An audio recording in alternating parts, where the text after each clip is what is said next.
Nuevamente les doy la bienvenida a esta reunión de domingo, ahora en este espacio en el que seguimos el consejo de la palabra de Dios a través de lo que encontramos en la Biblia, porque el consejo de la palabra de Dios es el mejor consejo para poder vivir y conducirnos con inteligencia y aspirando a lo mejor.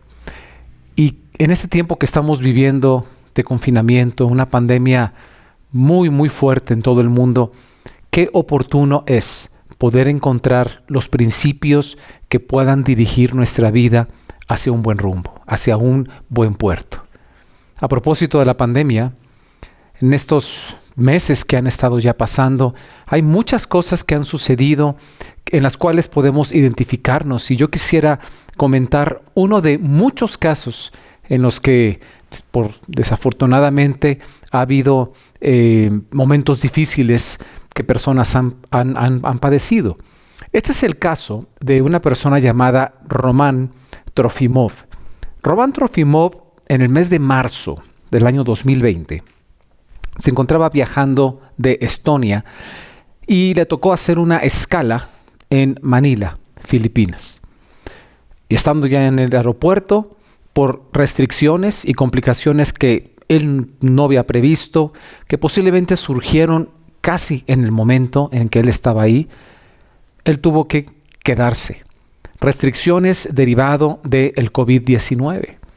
Así que él no pudo tomar el avión y se quedó ahí. Se quedó 110 días varado en el aeropuerto antes de poder volver a casa. Ese tiempo de aeropuerto que a él le tocó, y que muchas veces tú y yo nos hemos tal vez cansado o quejado de hacer escalas en donde estamos esperando 8 horas o 5 horas o más tiempo, no lo sé. El tiempo de aeropuerto que a él le tocó en su escala fue de 110 días. Y sabes, comento esto porque yo veo aquí una metáfora de lo que nosotros en muchas circunstancias, no por el aeropuerto, sino en otras áreas de vida, estamos tal vez padeciendo. Y es el tiempo de aeropuerto. O sea, el tiempo de aeropuerto es el no poder regresar a la normalidad anterior. Porque te encuentras varado en una situación o en un pozo que tampoco te permite salir hacia la normalidad que deseas y necesitas. Ese es el tiempo de aeropuerto, no poder regresar a la normalidad anterior y no poder salir de donde estás para ir hacia la normalidad deseada. ¿Cuántos en este momento, en esta transmisión que estamos compartiendo, se encuentran en un tiempo de aeropuerto que es prolongado incluso? La misma pandemia nos ha metido en eso, pero incluso circunstancias que son ajenas a la pandemia nos han llevado a lo que llamo el tiempo de aeropuerto. ¿Nos sentimos así? Ahora, yo quiero hacer una pregunta y en esta conferencia responderla. ¿Cómo Dios redime este tiempo? ¿Cómo Dios redime ese tiempo de aeropuerto? Como ya lo expliqué, es el tiempo y el momento en el que no podemos regresar a la normalidad que teníamos y no podemos salir hacia una normalidad que deseamos y anhelamos. Quisiera invitarte a que veas en tu Biblia el Salmo 40, versículo 1, 2 y 3, con respecto a esta pregunta y su respuesta. Dice: pacientemente esperé al Señor, y se inclinó a mí, y oyó mi clamor, y me hizo sacar del pozo de la desesperación, del lodo cenagoso, puso mis pies sobre peña, y enderezó mis pasos. Este pasaje, Salmo 40, versículo 1 y 2, nos da un resumen de cómo Dios redime este tiempo. Y vamos a ver los detalles de una manera práctica. Si recordarán, en conferencias pasadas hemos hablado sobre un caso histórico en el que Jesús se encontró con 10 leprosos que le salieron al encuentro. si lo recordarás. Si no, eso está en Lucas capítulo 17, versículo 11. Y te sugiero que leas esa historia si te has perdido las conferencias anteriores. Esos 10 leprosos alguna vez fueron normales. Alguna vez fueron personas limpias.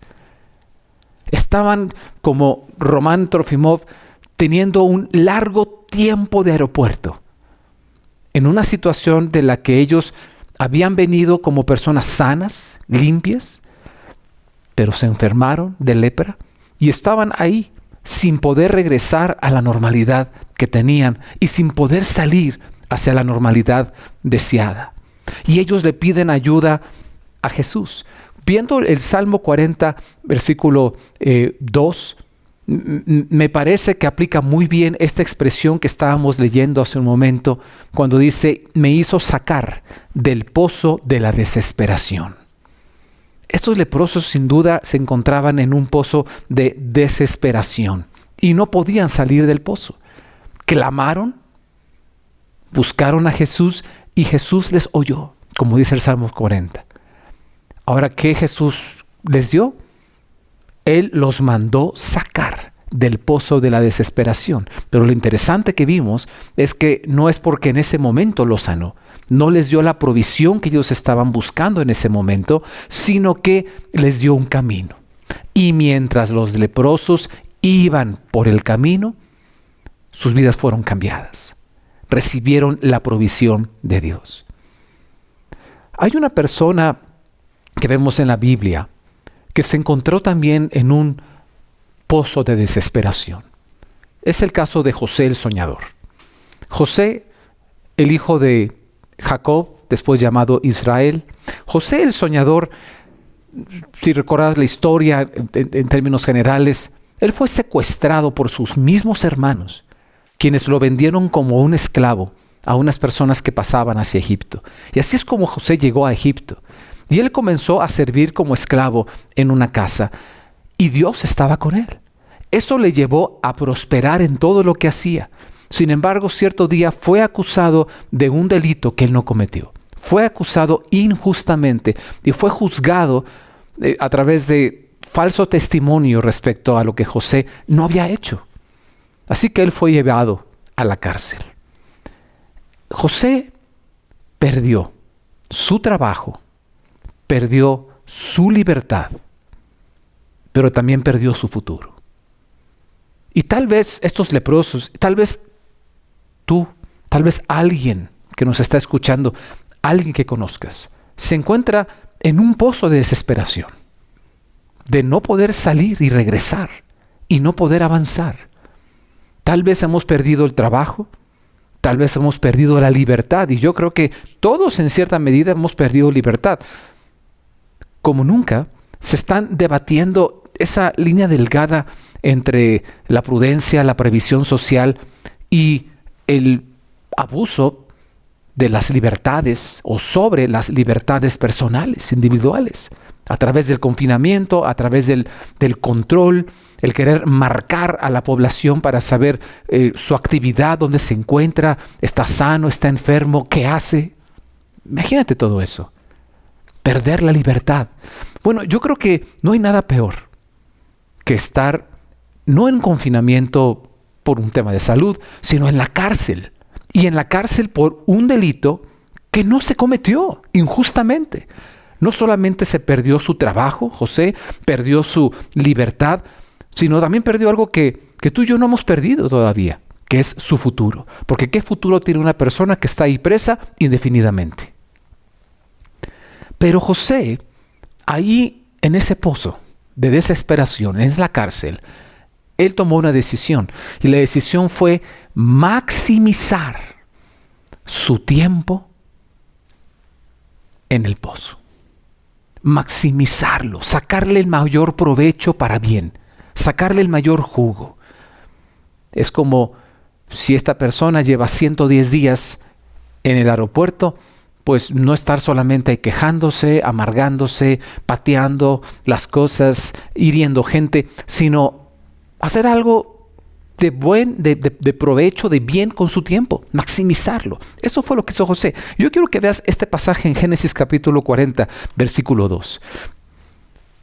Después que José fue echado a la cárcel, dice que se enojó Faraón contra sus dos oficiales, contra el jefe de los coperos y contra el jefe de los panaderos, y los puso en prisión en la casa del capitán de la guardia, en la cárcel donde José estaba preso. Y el capitán de la guardia encargó de ellos a José, y él les servía, y estuvieron días en la prisión. José decidió servir estando en ese pozo. José decidió maximizar su tiempo, y él atendió a estos personas, esos oficiales que también habían sido puestos en esa cárcel. Y fueron puestos por muchos días, y José les servía. Ahora, la historia termina de una manera impresionante. Se hace ya el juicio con respecto a la situación por la cual estos dos oficiales estaban ahí presos, y el veredicto resulta que uno de ellos era el culpable y el otro sospechoso era inocente. Al culpable se le ejecuta y al inocente, que era el jefe de los coperos, se le deja en libertad. Y él regresa a su puesto, y en un futuro, después de esta situación en la que estuvo en la cárcel, cuando el faraón tuvo un par de sueños que le perturbaban y no sabía cómo interpretarlos, qué significaban, se dio cuenta el copero y le dijo: cuando yo estuve en la cárcel, había una persona que a mí me interpretó un sueño, y también al otro oficial le interpretó un sueño, y fue certero. En ese sueño, él profetizó o predijo que él sería ejecutado y yo sería salvado. En ese momento el faraón le pide que lo mande llamar. Mandan llamar a José, y José se convirtió en el hombre más poderoso del imperio egipcio, solo después de Faraón. Fue llevado a grandeza.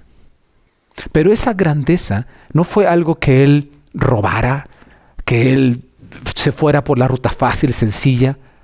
Esa grandeza tuvo como origen un pozo de desesperación. Tuvo como origen un punto bajo en donde no hay las condiciones de ánimo, ni tal vez materiales, para tú pensar poder sacar provecho a ese tiempo y maximizar ese tiempo. ¿Cómo es que logró esto José? ¿Por qué lo hizo? Y aquí está la respuesta en esta conferencia que hoy estamos teniendo. Él actuó bajo el orden de Dios para la vida. El orden de Dios. Él era una persona que caminaba en el camino de Dios. Y ese era el secreto de su éxito y de su poder, aún en los fracasos que pareciera que estaba él cayendo. Dios estaba con él, y ese era el secreto. Dios prosperaba lo que hacía José. Él actuaba bajo el orden de Dios. Y en la Biblia, Jesucristo introdujo un concepto para que nos diéramos cuenta cómo es ese orden de Dios para una vida bendecida, una vida en victoria, una vida que se conduce por el camino de Dios, y como los leprosos, mientras se conducen por el camino, sus vidas son transformadas. A eso Jesús, a ese concepto, Él le llamó el reino de los cielos, o el reino de Dios. ¿Por qué el reino de los cielos? Porque los cielos es el ámbito en donde vemos la operación irrestricta de Dios. Y el reino de los cielos es lo que nosotros queremos para nuestra tierra. Cuando alguien se pregunta, ¿dónde está Dios? En medio de tantas injusticias, maldades y caos, es una pregunta correcta. ¿Dónde está Dios? Nosotros queremos que Dios no solo esté presente, sino que se manifieste, y que manifieste como en el cielo su orden, también en la tierra. Jesús dio una parábola con respecto a este reino de Dios. ¿Cómo se parece? ¿A qué se parece? ¿Cómo es? Y para entenderlo mejor, de una manera que no sea tan abstracta, puso un ejemplo práctico. Yo quisiera que lo vieras conmigo en Mateo capítulo 13, versículo 31. Otra parábola les refirió Jesús diciendo: El reino de los cielos es semejante al grano de mostaza que un hombre tomó y sembró en su campo, el cual, a la verdad, es la más pequeña de todas las semillas, pero cuando ha crecido, es la mayor de las hortalizas y se hace árbol, de tal manera que vienen las aves del cielo y hacen nidos en sus ramas. ¿Qué te parece esta manera de decir a qué se parece el orden de Dios para una vida que, como la de José, puede tomar un camino de prosperidad aún en los pozos de desesperación donde uno cree que están los imposibles, donde ya se perdió el trabajo, donde se perdió la libertad y se perdió el futuro incluso?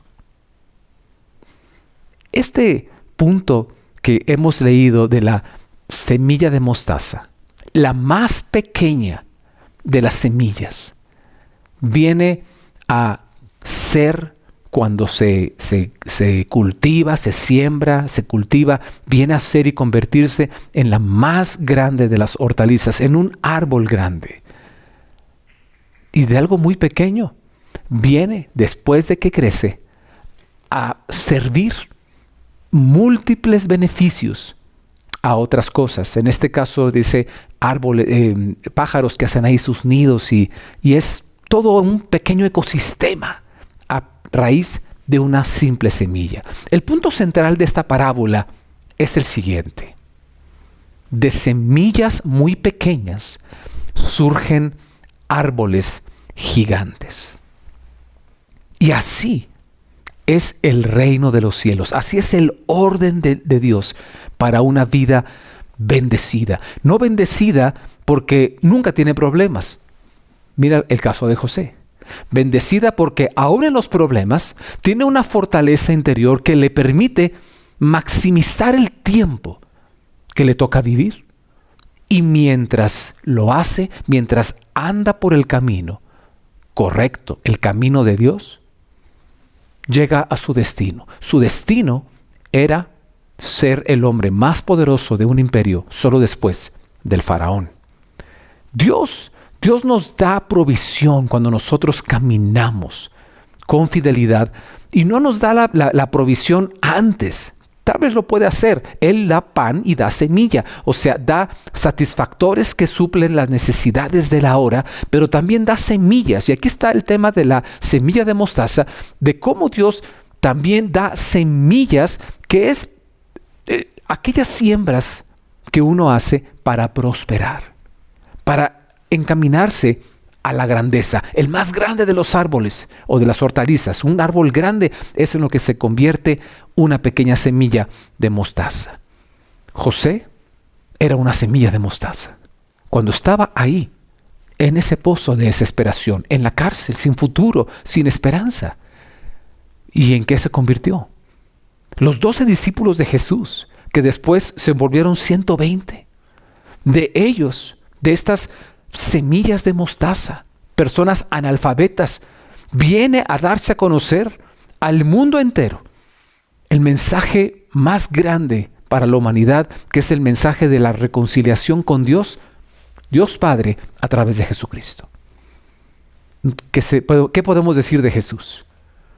Un hombre que, como una semilla de mostaza, vino a nacer en el más humilde de los lugares.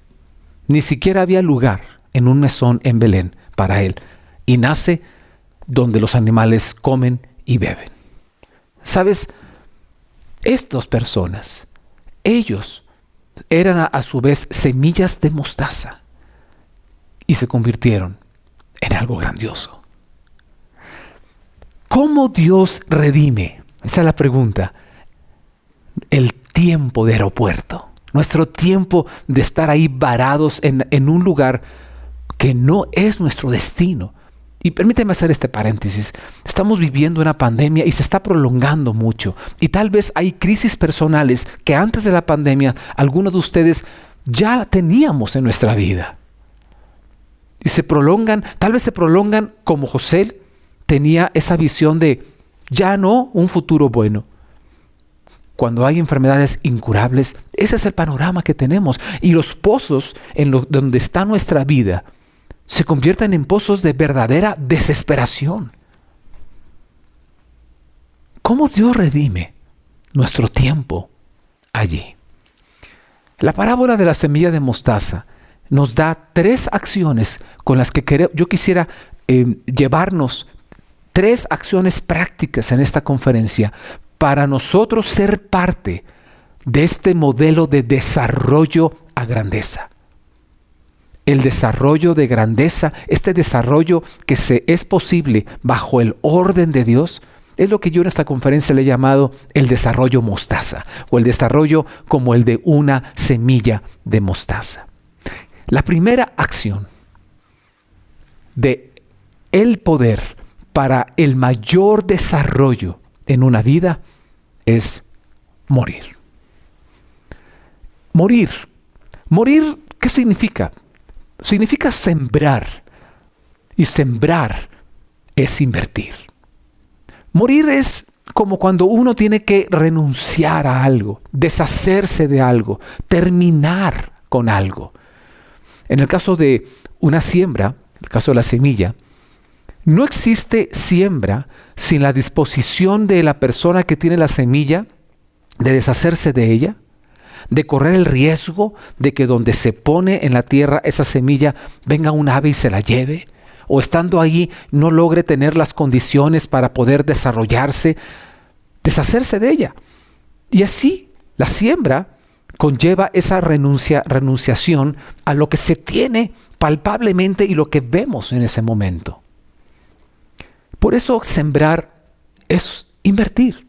Porque lo que hace una persona cuando siembra la semilla es deshacerse de ella, pero porque espera que al sembrarla haya un proceso de transformación, de manera que lo que puso allí se multiplique, pero no solo se multiplique en más semillas, sino que se transforme en algo completamente diferente, que a su vez da semillas y su ganancia sea mucho mayor que quedarse con esa pequeña semilla o comérsela.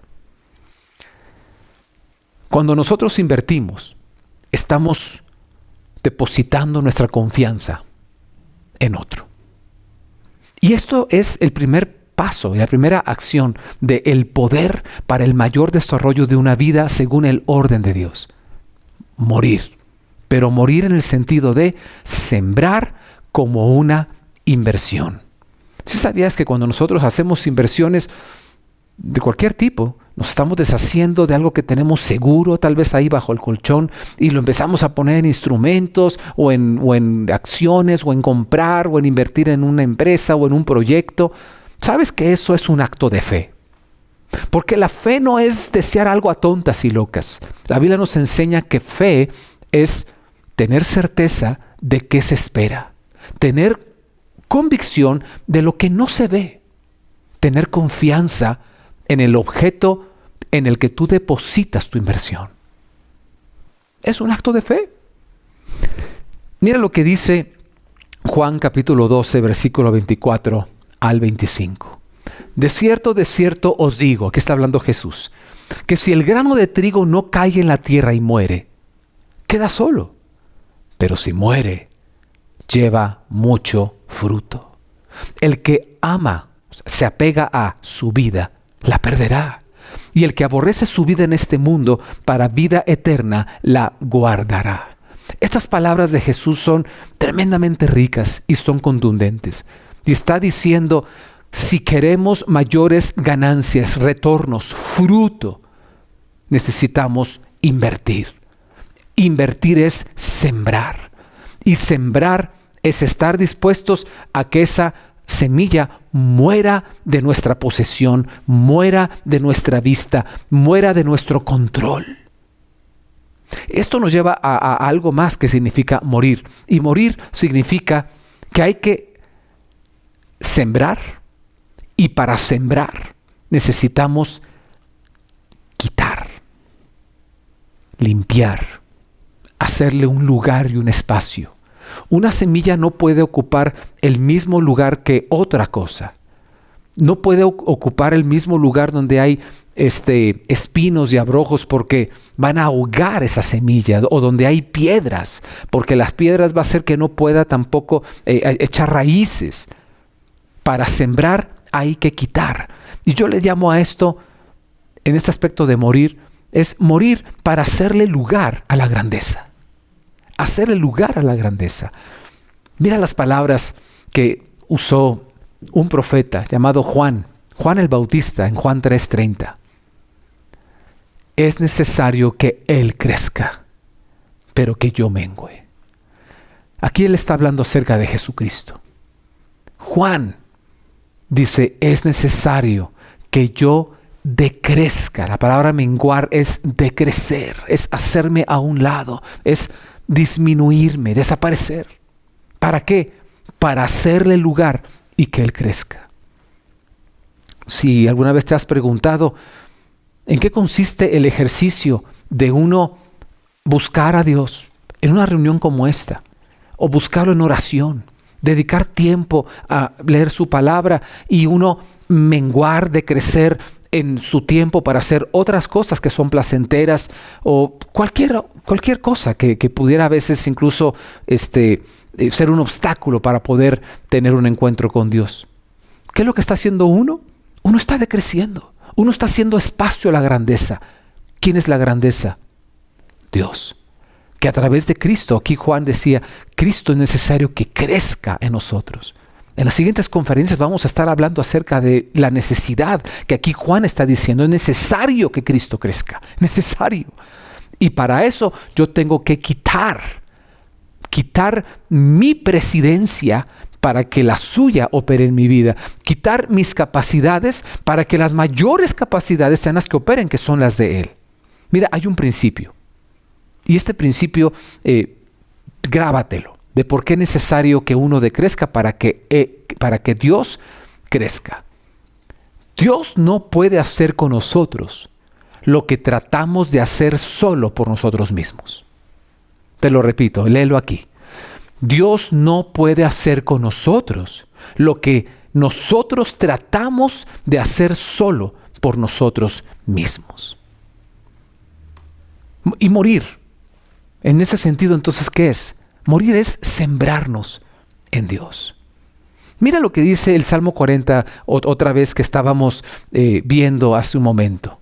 Dice, pacientemente esperé en el Señor.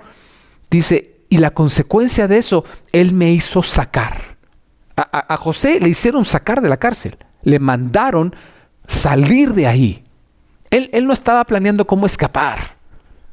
Él estaba caminando el camino del orden de Dios, que es Cristo. Cristo fue el que les dio el camino a los leprosos, porque como dice en Juan 14:6, Él es el camino, la verdad y la vida, y nadie puede ir al Padre si no es por Él, a Dios Padre. Dice, pacientemente esperé. Y cuando nosotros esperamos, o sea, perseveramos con confianza, perseveramos con la estabilidad de que sabemos que estamos siguiendo el camino correcto. ¿Qué confianza nos da el que, aunque no podamos ver el destino, porque es un destino largo al que vamos, qué confianza y qué paz nos da el saber que aunque se vea extraño por donde vamos pasando, al ser el camino correcto, todo va a estar bien. Vamos a llegar al destino correcto. Y eso es este es el primer paso. Morir, de hecho, para los leprosos era el primer paso para andar por el buen camino. ¿En qué murieron los leprosos? Murieron en que al pedirle a Jesús, sánanos de esta lepra, Jesús no les dio en ese momento lo que estaban pidiendo. Morir es decrecer, es dejar el ego y la arrogancia, la soberbia a un lado y darle una oportunidad al Dios verdadero. Y fue lo que hicieron los leprosos. No entendieron por qué en lugar de darles la sanidad de la lepra, les dio un camino. Pero aunque no entendieron bien, aunque no vieron la conexión que había una cosa con la otra, ellos decrecieron, confiaron en Jesús, maximizaron en ese sentido que creciera la orden de Cristo sobre su razonamiento que no entendía, y mientras iban por el camino, sus vidas fueron transformadas. La siguiente acción es en esta parábola de la semilla de mostaza, es crecer. Crecer. ¿Qué necesitamos nosotros para crecer? La primera de dos grandes cosas que necesitamos es arraigarnos a una fuente de poder. Porque hay que entender esto. Nada crece en el universo, ni nada opera en el universo separado de una fuente de poder. En este momento tú estás viéndome a través de un dispositivo electrónico. ¿Sabes? Ese dispositivo no puede operar separado de una fuente de poder. La luz que nos ilumina no puede funcionar separado de una fuente de poder. Las plantas que están creciendo, los animales, uno mismo, no puede crecer separado de una fuente de poder que es el alimento. Nada en el universo se desarrolla separado de una fuente de poder. ¿Cuál es tu fuente de poder? ¿Cuál es la prioritaria de las fuentes de poder? Y necesitamos como principio, si queremos crecer, y esto es un principio para todo en la vida, no solamente estar ocasionalmente siendo nutridos por esa fuente de poder, sino arraigarnos, hacer raíz, estar ahí de manera que cuando vengan las situaciones difíciles como vientos, que de una manera natural nos puedan mover de donde estamos, lo último que perdamos es la conexión con nuestra fuente de poder. Porque en el momento en que perdamos la conexión con nuestra fuente de poder, en ese momento empezamos a desaparecer, a no operar, a no servir para nada. Dejamos de crecer. Y Jesucristo lo dijo de esta manera en Juan 15, versículo 4 al 5. Permanezcan en mí y yo permaneceré en ustedes. Así como ninguna rama puede dar fruto por sí misma, sino que tiene que permanecer en la vid, así también ustedes pueden dar fruto si no permanecen en mí. Yo soy la vid y ustedes son las ramas. El que permanece en mí, como yo en él, dará mucho fruto. Separados de mí, no pueden ustedes hacer nada. Escojamos bien nuestras fuentes de poder, porque así como nada crece separado de una fuente de poder, también la magnitud de nuestro desarrollo está determinado por esa fuente. No es lo mismo operar una maquinaria que requiere mucha energía para poder hacer su proceso, estar conectado a 9 voltios, que estar conectado a lo más potente de la energía eléctrica. Es así. Así es el camino. Así son las cosas en el orden de Dios, que es un orden también que se ve en la naturaleza para que nos sea fácil entenderlo. Si tú escoges que la mayor fuente de poder, la que creó el universo mismo, sea tu fuente de poder, dice, vamos a poder aspirar a dar mucho fruto, a ser fructíferos, a prosperar en nuestra vida. Como los leprosos que se encontraban en un pozo de desesperación, así como José, aunque no lo vieran, aunque no fuera algo inmediato, mientras iban por ese camino, fueron prosperados. Arraigarnos a una fuente de poder y significa, la palabra arraigarnos, identificarnos. Es un tema en el cual uno se identifica, en el cual uno se conecta, en el cual uno permanece así conectado. Eso es arraigarse. Necesitamos aprender. Y por eso hace una semana hablamos de valorar el liderazgo. En este caso sería el liderazgo espiritual.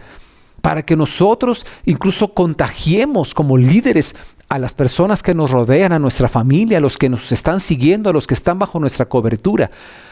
Líderes espirituales, o sea, los que van primero para ayudarles precisamente a arraigarse, a identificarse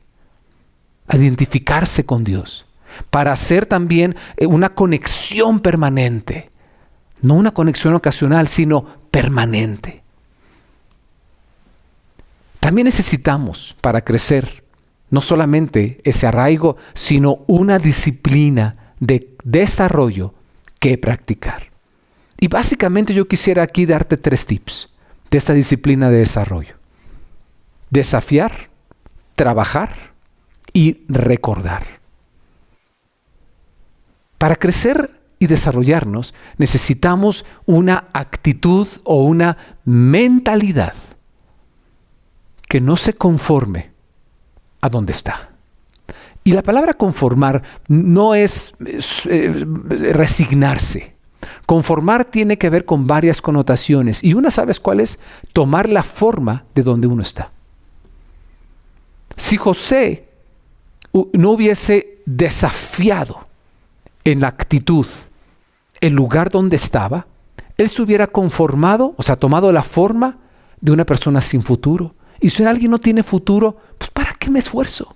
¿Para qué quiero maximizar el tiempo que estoy viviendo?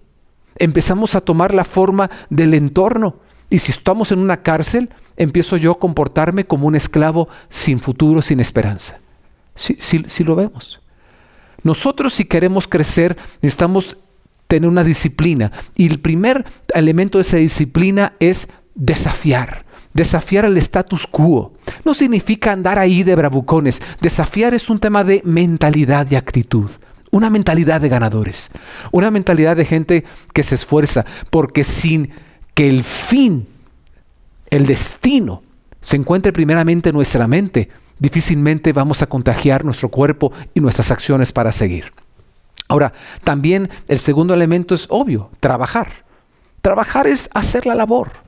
Esto no son conceptos, estos no son teorías. Hay que hacerlo, hay que moverse. Y José servía.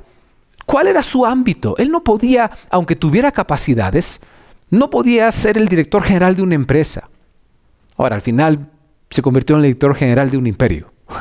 Pero aunque tuviera las capacidades, él trabajó e hizo la labor de acuerdo al lugar donde estaba, lo que estaba en su ámbito, lo que estaba en su poder hacer, y lo hizo de la mejor manera.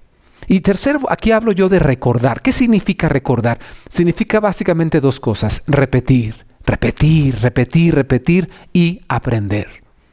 Repetir significa que no es esto un tema de un día. No es el tema de que practicamos este crecimiento o trabajamos solo cuando nos sentimos a gusto. Nosotros tenemos que recordar cuál es nuestro trabajo, cuál es nuestra labor y practicarla una y otra vez, en el día bueno, en el día malo. Caminar el buen camino cuando las cosas nos favorecen para caminarlo con alegría y caminar el buen camino también cuando no tenemos condiciones para seguir adelante. Recordar es como cuando uno hace ejercicio. No sé si tú lo sabías, pero el ejercicio más mejor llevado para tonificar el cuerpo no es hacer un ejercicio un día y luego pasan 5 y luego hacer mucho peso y luego no, es todos los días poquito para que le recuerdes a cada músculo dónde debe estar. También es en la alimentación. Si uno come mucho un día, luego no come y luego el día siguiente se desquita y come el triple, nosotros necesitamos recordarle al estomaguito cuál es su porción y que sepa que no va a haber más, pero tampoco va a haber menos. Esa es la práctica. Y cuando uno va haciendo esto, tener la capacidad de aprender, y en ese sentido recordar es aprender y no olvidar de las cosas que estamos viviendo allí. Eso fue lo que le pasó al copero, por ejemplo. Aprendió y no se olvidó que ahí, en su pozo de desesperación, había alguien que podía ser útil al faraón y al reino. Sabes, mientras vamos por el buen camino, el camino de esta disciplina, crecemos. Míralo en el Salmo 40, versículo 2 aquí. Y me hizo sacar del pozo de la desesperación, del lodo cenagoso, puso mis pies sobre peña y enderezó mis pasos. Pero mira cómo esa última parte la traduce la Nueva Traducción del Viviente diciendo, puso mis pies sobre suelo firme y a medida que yo caminaba, me estabilizó. A medida que yo caminaba, crecí, crezco. Y esto es lo que Dios nos dice. Primera de Corintios, versículo 3, 6, 7, engloba esta esta idea del tema de crecimiento. Dice, yo planté, Apolos regó, pero el crecimiento lo ha dado Dios. Así que ni el que planta es algo, ni el que riega, sino Dios que da el crecimiento. Aquí está diciendo hay una parte que es nuestra parte, y eso es la disciplina para el crecimiento. Ya hablamos de esos 3 puntos. Es lo que aquí hace Apolos, el que plantaba, o sea, es disciplina para el crecimiento. Pero la segunda parte es la parte de Dios. ¿Y sabes cuál es la parte de Dios? Él pone el poder del crecimiento. Claro, si esa es tu fuente a la que tú estás arraigado. Por eso nos arraigamos, permaneciendo en el camino de Jesús y en relacionamiento, en conexión con Él. Y tercer acción que nos enseña la parábola de la mostaza, del grano de mostaza, es servir. Morir, crecer y servir. Servir, ¿sabes qué significa? Ser útil. Servir significa ser de utilidad. Y para servir en el proceso del desarrollo como una semilla de mostaza, de lo pequeño a la grandeza, necesitamos primero usar la provisión de Dios. Eso es lo primero que necesitamos para servir en este modelo de desarrollo, el modelo de mayor desarrollo y potenciación desde nuestro interior. Usar la provisión de Dios. Mira lo que dice primera de Pedro 4:10. Cada uno ponga al servicio de los demás el don que haya recibido, administrando fielmente la gracia de Dios en sus diversas formas. Usar la provisión de Dios. Y lo primero que tú y yo necesitamos para usar una provisión es reconocer esa provisión. Y sabes, a veces aquí es donde viene un tema engañoso y decir, es que yo soy muy poco, tengo muy poco. No. Lo que tú tienes es una provisión de Dios. Acuérdate, Dios da pan y da semillas. O sea, da cosas inmediatas, la vida, el aliento, la salud. Da cosas que son para que tú las comas hoy y puedas tú tener satisfactores necesarios para tu vida. Pero Él también provee semillas. Y si algo nos enseña la parábola del grano de mostaza es que no debemos de menospreciar esas semillas pequeñas, porque nosotros podemos poner al servicio de los demás, sembrando nosotros lo que somos, sea mucho o sea poco. Poner al servicio de los demás es sembrar nosotros mismos, sembrarnos en ser útiles en nuestro entorno. Eso es morir, y morir es invertir. Mira qué interesante. Para servir necesitamos también, ya lo dije hace un momento, no menospreciar lo pequeño. Para servir necesitamos no menospreciar los inicios pequeños. Uno no va a desarrollarse si el trabajo que tú tienes en ese lugar, en esa empresa, o la empresa que es muy pequeña, lo menosprecias. No hay desarrollo.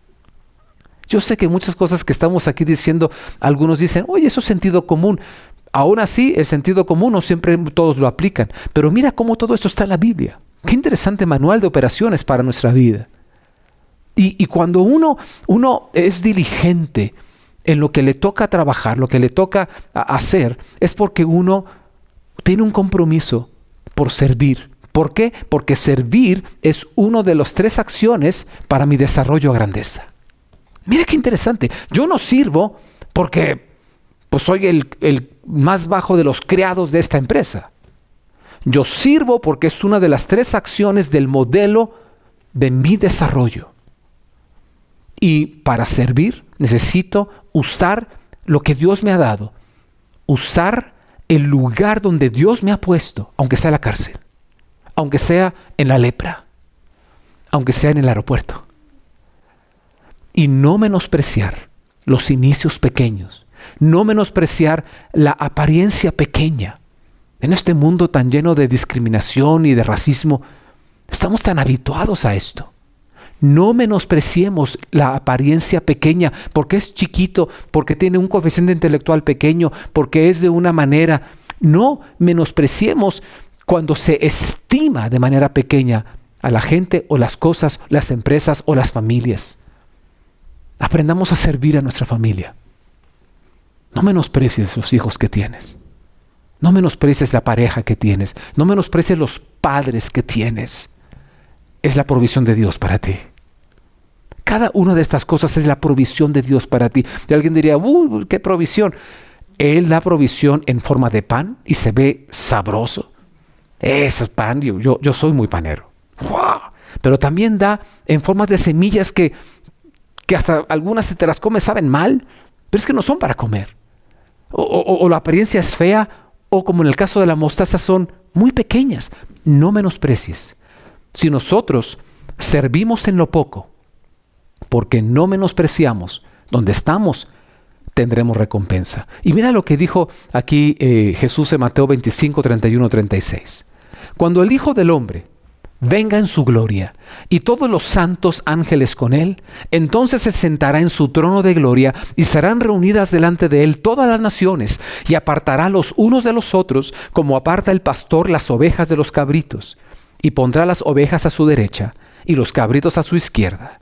Entonces el rey dirá a los de su derecha: venid, benditos de mi Padre, heredad el reino preparado para vosotros desde la fundación del mundo, porque tuve hambre y me disteis de comer, tuve sed y me disteis de beber, fui forastero y me recogisteis, estuve desnudo y me cubristeis, enfermo y me visitasteis, en la cárcel y vinisteis a mí.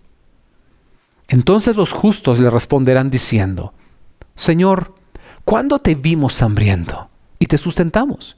¿O sediento y te dimos de beber? ¿Y cuándo te vimos forastero y te recogimos? ¿O desnudo y te cubrimos? ¿O cuándo te vimos enfermo o en la cárcel y vinimos a ti? Y respondiendo el rey les dirá: de cierto os digo que en cuanto lo hicisteis a uno de estos mis hermanos más pequeños, a mí lo hicisteis. Son semillas de mostaza. La persona que cuida a un familiar desahuciado, ya sea porque cayó en una desgracia por una enfermedad o por la edad que tiene, o porque nació así. Esos son semillas de mostaza. Y a veces esos momentos y situaciones que se prolongan se convierten en un pozo de desesperación. Pero si tú caminas en el camino de Dios, esa semilla, este desarrollo para tu vida es un desarrollo que apunta a una grandeza. Semilla de mostaza es el que dedica su atención a alguien que ha sido despreciado. Generalmente uno pone atención a la gente que va hacia arriba, que tiene victorias, que acaba de llegar a un gran puesto, y al que ya despidieron, al que ya no es útil, al que ya acabó su vida productiva, se le desprecia. Pero una semilla de mostaza es una persona que dedica su atención a esas personas. Es alguien que no es indiferente ante la necesidad y el dolor.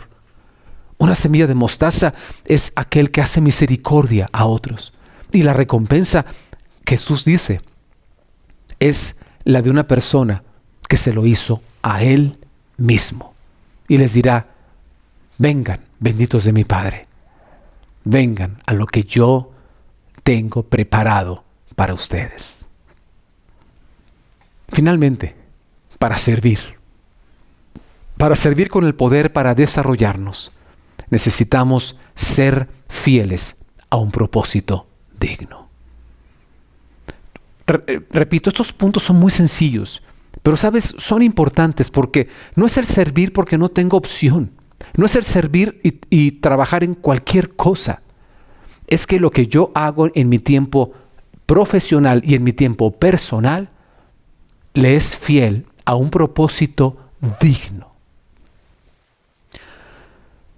Ser fiel a un propósito digno nos va a llevar a que nos demos cuenta que eso es una fuente de verdadera felicidad. Y eso nos va a conducir a grandeza. Para terminar, yo quisiera simplemente compartir el caso de una persona que nació en 1880 y murió en 1968. Esta persona es Helen Keller. Helen Keller es un ejemplo de vida, de superación, pero también de servicio. Ella es una persona que nació, como dije, en el año 1880 en el estado de Alabama, en Estados Unidos. Nació como una persona normal, una niña linda y saludable. Pero a los 19 meses de edad le entró una fiebre tremendamente fuerte y por varios días, por un periodo de tiempo tan prolongado y tan fuerte que el médico pensaba que en cualquier momento ya iba a morir. Pero no murió. Cuando se quita la fiebre y empieza todo a estar bien, los padres celebran, están contentos, pero solo fue cuestión de poco tiempo para darse cuenta de una terrible consecuencia de esa fiebre. Y nunca supieron si esa fiebre se debió a una escarlatina, era meningitis, que era lo que pensaban que podía pasar, pero nunca supieron qué le pasó a Helen Keller. A los 19 meses que tuvo esa situación, la consecuencia es que ella perdió totalmente el oír y totalmente la vista. Una bebé de menos de 2 años de edad iba a enfrentar este mundo sin capacidad alguna auditiva y sin capacidad alguna visual. ¿Te imaginas estar en esa situación? ¿Suena a un pozo de desesperación? Sin duda alguna. Pero Dios provee pan y provee semillas. Y no sabían qué pan y qué semillas había en esa niña de parte de Dios. ¿Y qué pan vendría a los 7 años de edad de Helen Keller, en que apareció en su vida una mujer llamada Anne Sullivan? Anne Sullivan llegó y empezó a dedicar prácticamente su vida al desarrollo de Helen Keller a los 7 años de edad. Y por 47 años, Anne Sullivan acompañó a Helen en su vida. No, por tiempo no va a dar detalles de todo lo que fue la vida de Helen Keller, pero déjenme decirles los resultados y cómo es que se le conoce a esta niña, que no solamente no podía oír, no solamente no podía ver, sino como consecuencia de eso, a los 2 años no hablaba.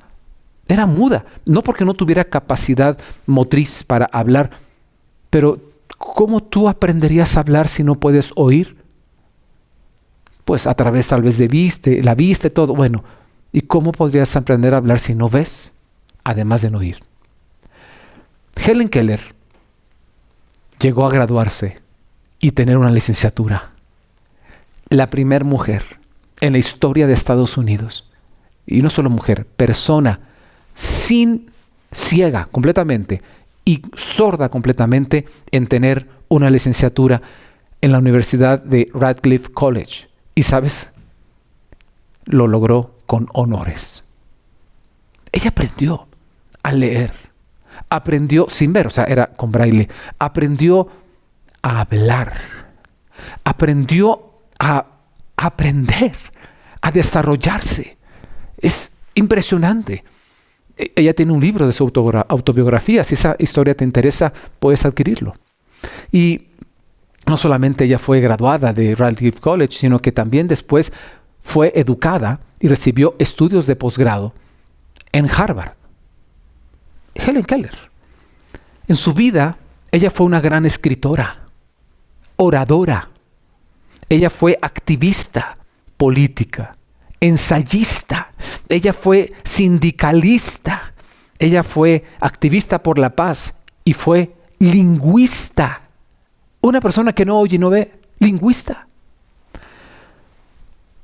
Y ella tiene 2 frases, bueno, tiene muchas frases, pero hay 2 que impactan mi vida y quisiera compartirte esta. Ella dijo, muchas personas tienen una idea equivocada de en qué consiste la verdadera felicidad. No se obtiene mediante la autogratificación, sino por la fidelidad a un propósito digno. Helen Keller fue muy famosa. Fue admirada por grandes personalidades. Por citar uno, Mark Twain era uno de sus más grandes fans de Helen Keller. Ella conoció en persona y conversó con 11 presidentes de Estados Unidos, desde el presidente Cleveland hasta el presidente John F. Kennedy. Pero posiblemente la persona más importante con la que ella se encontró no fue un presidente. Ella tuvo un encuentro con Dios. De hecho, incluso escribió un libro que se llama Luz en mi oscuridad. Y sabes, ese encuentro con Dios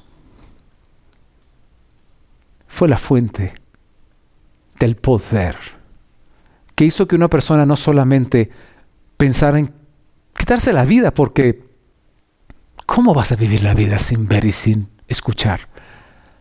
No, sino incluso la llevó a desafiar, a trabajar, a practicar, a morir, a servir. Una fuente de poder inagotable. Sabes, en la vida de Helen Keller realmente hay 2 semillas de mostaza. Una es Helen Keller, una persona que comenzó como la más pequeña de las semillas en el sentido de capacidades humanas que puede haber. Y miren en qué grandeza se convirtió. Pero la otra semilla de mostaza es Anne Sullivan.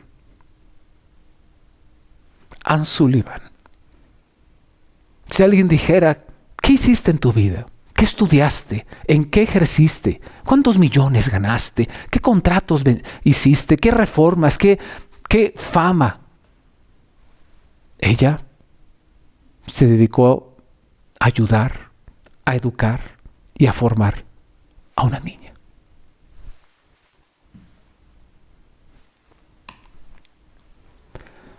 Helen Keller dijo esto: en estos oscuros y silenciosos años, Dios ha estado utilizando mi vida para un propósito que no conozco, pero un día lo entenderé y entonces estaré satisfecha. Esto le da sentido a todo lo que hemos estado viendo. El reino de Dios, en esta conferencia, hemos aprendido, es como una semilla de mostaza. El orden de Dios para desarrollarnos y guiarnos por un camino destinado a prosperar. No la prosperidad de la ausencia de problemas, no la prosperidad que nutre el ego y se aprovecha de los demás. No es esa la prosperidad, sino a un destino y un propósito de Dios para nuestras vidas. Y a veces, aunque no lo entendamos, cuál es ese propósito y nunca lo sepamos, como hace un momento lo leímos, pero un día lo entenderemos y nos sentiremos satisfechos. Uno es parte de este reino, de este camino de Dios, por medio de la fe. Ya lo estuvimos diciendo. La confianza en Dios. Fe es confianza. La confianza en Dios para darle a Él el señorío de nuestra vida. Que nuestro camino se rija por su camino. Que nuestra luz, nuestro conocimiento, nuestro vigor, nuestra motivación tengan una fuente de poder que es su misma persona. La parábola de la semilla nos enseñó que no es nuestra fe, sino el tamaño de en quien se tiene fe, donde está el poder de las grandes hazañas. Déjame leerlo otra vez.